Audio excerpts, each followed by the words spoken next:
Edith Stein, a philosopher and later a Carmelite nun, offers a profound and nuanced understanding of empathy, which she explored extensively in her work on the problem of empathy. For Stein, empathy is not merely an emotional contagion or a simplistic mirroring of another's feelings. Instead, it is a complex act of perceiving and understanding the lived experiences of others while maintaining a clear sense of one's own separateness. Stein defines empathy as a threefold process. 1. Primordial experience.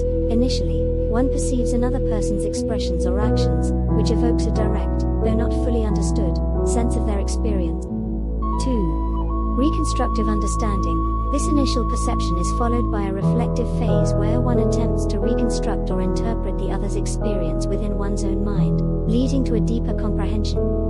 3. Comprehensive insight. Finally, this interpretive effort culminates in a fuller, more integrated understanding of the other's emotional and psychological state. This process respects the individuality of both the empathizer and the person being empathized with, acknowledging a shared humanity without conflating identities. Stein's approach insists on an active, intentional effort to step into another's shoes, while recognizing the inherent limitations and boundaries of such an endeavor.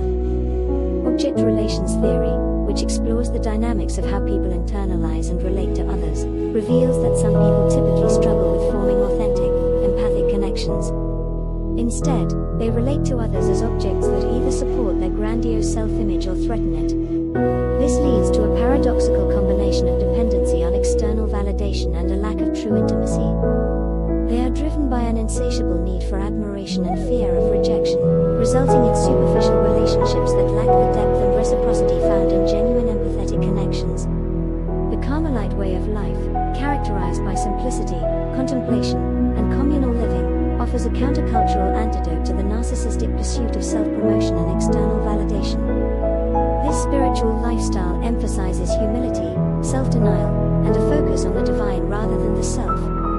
In such an environment, the distractions and temptations of egocentric validation are minimized, fostering a deeper sense of inner peace and spiritual fulfillment. Carmelite simplicity strips away the external trappings that narcissists often cling to. The commitment to a life of poverty, chastity, and obedience redirects attention from the self to a higher purpose. This redirection is crucial in dismantling the narcissistic preoccupation with self-image. The daily routines of prayer, work, and community living promote a profound sense of belonging and mutual support, which contrasts sharply with the narcissist's superficial and often isolating interactions. In the context of Carmelite life, validation is not sought through the admiration of others but through a personal relationship with God. This spiritual focus provides a stable and enduring sense of worth that is independent of external accolades or achievements. By fostering an environment where one's value is not tied to social status or personal accomplishments, the Carmelite lifestyle nurtures genuine empathy and compassion, aligning closely with Stein's philosophical views.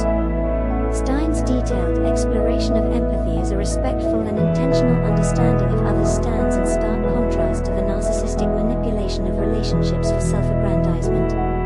The simplicity and spiritual focus of Carmelite life further provide a practical framework for overcoming the superficial and often damaging pursuits of narcissistic self-promotion. In embracing humility, community,